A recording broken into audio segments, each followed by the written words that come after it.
Abril é um mês de transição, ainda temos resquícios do inverno e de vez em quando vemos sinais do verão. É uma chance de realmente se adiantar para o verão, porque eu percebo que depois da metade de maio mal sobra um segundo para desperdiçar. Então ganhe o máximo de tempo possível em abril, faça toda a capina e plante o máximo de plantas que conseguir, mas sempre medindo o seu tempo, especialmente com as plantas que gostam de calor.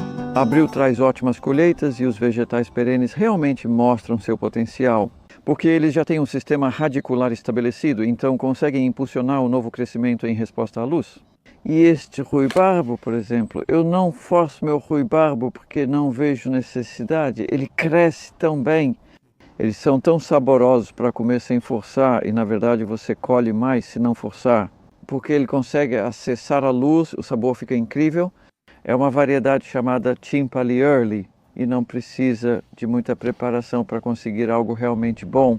Retire as folhas, tudo isso é ótimo para compostar, vai para a pilha de compostagem e já tem uma colheita, além de ser muito rápido de colher também. Aquele tufo eu já colhi uma vez em março e este aqui eu colhi mais recentemente, então você pode ver a diferença. Você deixa muitos caules menores, mas colhe os maiores e então olha só isso aqui. É incrível como temos um canteiro inteiro de aspargos, quase nada visível. Eles estão só começando a aparecer. E veja, o que tem aqui são 6 plantas que eu cultivei a partir de sementes, então todos os outros aspargos foram plantados como coroas. O que significa que eles já têm 1 ano de idade e esses começaram como sementes há 2 anos e já potencialmente estão produzindo. Normalmente não se colhe no 2º ano após plantar a semente, mas desse tamanho já estão prontos. Mas como ainda são plantas tão jovens, não quebre porque são plantas muito jovens. Não vou colher muitos, talvez só 2 ou 3 talos e depois deixo crescer para que se estabeleçam. Se seu aspargo tem 2 ou 3 anos, colha só um pouco no início e depois deixe crescer. Com 4 anos ou mais, você pode aproveitar bastante. E normalmente em abril, no clima daqui, eles começam por volta da 3ª semana de abril, no dia de São Jorge. Na verdade, é na 4ª semana, 23 de abril. E aqui temos uma das colheitas de abril mais incríveis, o brócolis roxo. Ele vem em cores diferentes e eu tenho alguns brotando brancos muito bonitos no momento. Estão vindo. Ao mesmo tempo, eu não me importaria se tivessem vindo um pouco mais cedo. Eles aparecem em épocas diferentes. A variedade clarete é de final de temporada. Na verdade, eu sei que alguns de vocês têm colhido isso durante o inverno, mesmo em áreas mais amenas. Esse não é um plantio que você cultivaria em climas continentais, mas veja só como pode ser produtivo quando as condições são favoráveis e continue colhendo isso até abril. Eles ficam menores cada vez que você colhe. Como os brotos laterais geram outros brotos, você acaba com muitos pequenos e finos. Perto do final de abril, eles tendem a ficar fibrosos no caule, mostrando uma progressão ao longo do mês. Outros vegetais que são bons para colher agora são aqueles que passaram o inverno, que neste caso foram semeados bem no final de agosto. Isso inclui cebolinha, que ficou o inverno todo sem proteção, e repolho e couve-flor de primavera protegidos por tela. Normalmente, depois de aparar, isso tudo rende um belo banquete de primavera. Deixe as raízes em um copo com água na cozinha para ter cebolinha fresca por muito tempo.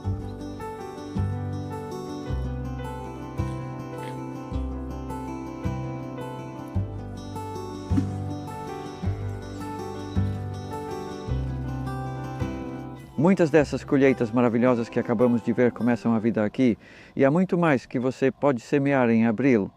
Primeiro, caso ainda não tenha feito, semeie o que poderia ter semeado de meados de fevereiro até março. Colocamos uma lista para você. Ela não inclui tudo agora, pois para algumas coisas, como nabo, funcho e couve-rábano, já está um pouco tarde. Você pode replantá-los em julho. Todo mês há oportunidades e em abril temos uma boa lista no calendário. Como há tantas opções, você pode semear quase em qualquer época da primavera, verão ou início do outono. Categorizamos itens no calendário. Os que não estão em negrito ficam em tipo normal na 1ª semana de abril. Pode ser, digamos, cebolas ainda, né? E tomates também, mas não por muito mais tempo do que isso. Você chega nas em negrito, que são as primeiras. O manjericão poderia ter sido semeado no final de março, mas agora é o momento ideal para a semeadura. com um pouco de calor. O mesmo acontece com os pepinos e toda a família das cucurbitáceas, que espero que você ainda não tenha semeado. Na verdade, é melhor, pois eles crescem mais vigorosos com calor e luz. E isso significa que é melhor semeá-los um pouco mais tarde do que cedo demais. Semeio pepinos no meio do mês para cultivo coberto e no final do mês ou em maio para plantio ao ar livre. E aí você tem todas as abobrinhas e a família das abóboras que você pode semear a partir do meio do mês. Mas não há pressa, pois elas precisam de calor. Por isso faço muitas entre os dias 15 e 25. Ainda dá tempo de semear melões, mas o ideal é no início de abril, pois eles levam mais tempo para crescer do que pepinos e abóboras, que podem ser plantados por volta do meio do mês. Eu gosto de semear a selga. Se você semear mais cedo, ela espiga. Isso faz parte dos princípios da propagação, aproveitar o melhor do plantio, sendo o calor essencial para a germinação. Estou aqui com uma cama quente, mas se não tiver, use um tapete térmico. Abril é uma ótima época. Se sua estufa tem eletricidade, use tapete térmico para aquecer por baixo, garantir luz e obter plantas mais fortes. Você vai se surpreender com a rapidez das sementes ao brotar. É um sinal claro se as sementes são boas. Às vezes não brotam por serem velhas. Então não se culpe sempre por isso. Abril é absolutamente a melhor época para plantar batatas. Eu digo plantar, bem, é meio que uma semente. A gente fala de semente, batata, é uma batata. E eu realmente uso uma pá de mão para colocá-las, porque são grandes e você quer colocá-las a cerca de 5 centímetros de profundidade. Composto por cima, solo embaixo conforme o cultivo. Existem 3 tipos de batata. Seja claro sobre qual tipo está cultivando ao plantá-las. Então, primeiro, as precoces serão chamadas assim. Existem muitas variedades e elas amadurecem muito mais rápido, então estarão prontas para a colheita até meados de junho. Você pode espaçar as frequentes até 30 centímetros. As semi-precoces crescem mais devagar, exigem mais espaço e ainda podem ser plantadas em abril. Em abril só dá para plantar batatas e as semi-precoces exigem cerca de 45 centímetros, 18 polegadas. Batatas de ciclo principal que amadurecem no início de setembro podem precisar de até 60 centímetros, dependendo do tamanho desejado. Você tem flexibilidade aqui, elas são ótimas para cultivar, porque você pode ser criativo com as batatas, tanto no plantio quanto no cultivo. A profundidade, como estou fazendo um buraco com a minha pá aqui, indo até a profundidade da minha pá, que é mais ou menos isso. Isso dá uns 15, 18 centímetros e a batata vai ficar no fundo desse buraco. Ela vai ter cerca de 5 a 7 centímetros, 2 a 3 polegadas acima. É só colocar assim. Depois, para seguir o cultivo, talvez você precise adicionar mais composto por cima. Se houver geada, cubra com terra. Fique atento em abril. Se não plantar cedo em abril, talvez só veja brotos em maio. Não acontece muito lá. Às vezes planto rabanete entre as batatas ou outras opções.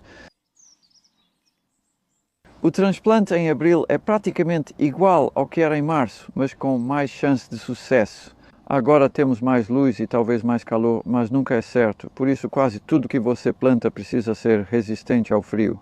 Vegetais como alface, espinafre, rabanete, cebola, repolho e brócolis. E não plantas sensíveis à geada como abobrinhas que você ainda está começando a semear, então seja paciente. Mas você tem a possibilidade de um pegamento relativamente rápido das plantas, porque sempre há um período após o transplante em que as plantas ficam um pouco em choque. Parece que eu estava em um lugar bom, agora não mais, e estou mais longe dos vizinhos. Socorro! Lesmas, caracóis e até pulgões conseguem captar esses sinais de alarme. Eles conseguem, como você vê, e eu tenho aqui, onde outros vegetais crescem bem, mas as lesmas comem as mudas, acaba sendo útil tê-las. Não tão pequenas, mas recomendo, pois estamos tendo sucesso com mudas pequenas. Isso foi de meados ao final de março. A cobertura ajuda, pois protege elas do clima. Mas você precisa manter a população de lesmas e caracóis sob controle. Então, coisas como não deixar madeira velha por aí, onde eles podem se esconder por dentro e manter o jardim arrumado. E talvez sair à noite, na véspera de transplantar, antes de transplantar, com uma lanterna e ver o que você encontra, ver o que está acontecendo e você pode se surpreender. Pode haver muitas lesmas lá, mas talvez já resolvido. Espere um pouco e recolha algumas para reduzir a quantidade. Como exemplo do potencial dano causado por lesmas e caracóis, você pode ver aqui. Na verdade, está melhor do que eu esperava, para ser honesto. Mas é esse tipo de situação em que havia uma alface aqui e agora não está mais, e pode ter sido tanto uma lesma quanto um caracol. Uma lesma é como um caracol sem casca, e é por isso que eu gosto de sempre ter substitutos prontos. E assim, sabe, não faz muito sentido ter espaço sem uso, então mantenha-o o mais cheio possível. Mas aqui está o exemplo de habitat. Coloquei laterais de madeira apenas para evitar que isso caia da borda. Eu talvez pense em uma maneira de não usá-las, na verdade, porque isso aqui é habitat de lesmas e, além disso, tem apenas bordas onde os moluscos podem se esconder. Nessa situação, me considero sortudo porque as alfaces estão indo muito bem. Acho que o método sem cavar ajuda. Besouros terrestres comem isso devagar. Às vezes é preciso aguentar firme, mas tenha planos reservas prontos. Essa é minha dica principal. As coberturas realmente mostram seu valor em abril porque você tem todo esse excesso de luz do dia e muito vento frio. Então elas protegem as plantas do vento. Na verdade, é mais sobre o vento do que sobre a geada. Às vezes é chamado de manta anti-geada, como aqui. Essa é uma cobertura bem antiga e eu a valorizo, porque não é a mais grossa. Você pode ver, ainda dá para ver as plantas através dela. Esta tem 25 gramas por metro quadrado, já a de 30, ali é mais grossa. Tudo certo, mas prefiro ela um pouco mais fina. Ainda faz um ótimo trabalho e provavelmente deixa passar um pouco mais de chuva também. Essa deixa a chuva passar, chama-se thermocrop, mas não é tão quente quanto o fleece. Um terceiro tipo de cobertura é a tela, que protege um pouco do vento, mas não é tão quente. E, na verdade, ela serve mais para proteção contra pragas, então a tela é para proteger contra pragas, e é isso que você vai usar mais. A gente usa bem mais no verão e outono para isso, mas agora é o momento. De abril até início de maio. Mas, na verdade, a gente geralmente tira essas coberturas mais para o final de abril, talvez começo de maio, porque aí o sol pode ficar bem forte finalmente, né? E às vezes pode até ficar quente demais lá dentro. Então esse é o mês em que, se você colocar coberturas, especialmente em plantas novas, vai ver uma diferença fantástica no crescimento.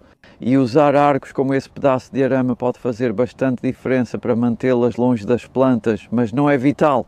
Temos canteiros com tecido sobre as plantas, até cebolas pequenas que vão bem assim, portanto há opções. Em abril, o alho começa a parecer mais forte. Não se preocupe se notar algumas folhas amarelas, pois isso pode ser residual. Devido ao frio e às condições difíceis do inverno, ainda surgem algumas folhas inferiores amareladas no alho. E assim como acontece com muitas plantas, na verdade, acho que só é mais dramático no alho porque você consegue ver o espaço ao redor delas com mais clareza. O que você deve observar, e tenho certeza de que vai notar, é esse lindo verde escuro no meio, porque isso é sinal de crescimento forte. Não se preocupe se folhas de baixo ficarem amarelas, aposte qualquer coisa. Isso não significa que elas precisam do que algumas pessoas chamam de adubo ou algo assim, porque a nutrição, os nutrientes, vêm quando o solo esquenta. Então, em condições frias, esse é outro motivo pelo qual você vê as folhas amarelas, enquanto, à medida que o solo esquenta, você vai perceber que o crescimento fica mais forte e mais verde. As ervas daninhas podem parecer bem pequenas e, de repente, elas crescem. E abril é um mês em que isso pode fazer diferença. Então, mantenha o controle da capina, arranque as ervas daninhas enquanto ainda estão pequenas, de preferência. Assim, você terá matéria verde em vários momentos, adicionando aqui a matéria marrom. Abril é uma ótima oportunidade para fazer mais composto. Se você tem uma horta grande ou jardim médio, um sistema de 3 compartimentos com paletes como este pode funcionar bem.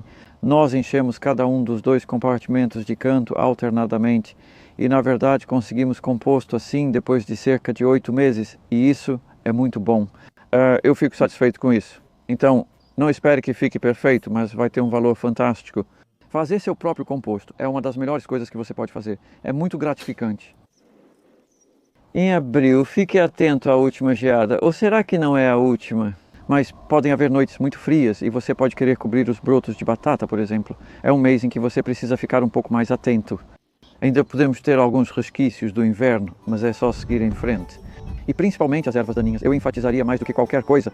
Não é um assunto muito glamuroso, mas não deixe as ervas daninhas tomarem conta. Mantenha o seu terreno limpo. Assim, você estará pronto para maio, quando poderá plantar várias espécies que apreciam calor.